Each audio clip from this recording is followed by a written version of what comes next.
తింటా మాకి స్వాతం ఈరోజు మరో విడత ముందుకు వచ్చేసాం. ఇది ఎక్కడో కాదు, మన గాంధీ బొమ్మ దగ్గర ఉన్న స్వాగత్ గ్రాండ్లో అయితే ఈరోజు వేరియస్ టైప్స్ ఆఫ్ ఐటమ్స్ అయితే ట్రై చేద్దాం భయ్యా. వచ్చేసరికి మన మిర్యాలగూడ ఒక మెయిన్ హోటల్ అనమాట. మ్యాక్సిమం అందరు పక్క విజిట్ చేసే ఉంటారు. ఈరోజు మనం ఫస్ట్లో సూప్ ఐటమ్ అయితే చికెన్ మంచూ సూప్ ఆర్డర్ చేసాం భయ్య. సూప్ అయితే యాజ్ యూజువల్ చాలా బాగుంది, సెట్ అయిపోయింది హాట్గా. వెజ్ స్టార్టర్ విషయానికి వచ్చేస్తే మనం వెజ్ డ్రాగన్ రోల్ ఆర్డర్ చేసాం.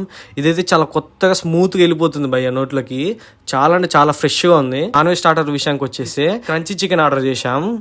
చికెన్ అయితే ఎంత క్రంచీ ఉందంట భయ్య, ఇట్లా నోట్లో పెట్టుకోగానే కరిగిపోయింది. అసలు క్రంచీగా ఉంది, క్రిస్పీగా ఉంది. బిర్యానీ విషయంలో వచ్చేసరికి ఫస్ట్ అయితే మనం వెజ్లో కాజు పన్నీర్ బిర్యానీ అయితే ఆర్డర్ చేసాం భయ్య.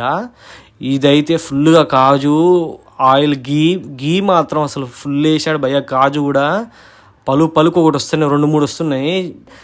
టేస్ట్ మాత్రం ఇరగదీసింది భయ్య. ఇక నాన్ వెజ్ బిర్యానీ విషయానికి వచ్చేసరికి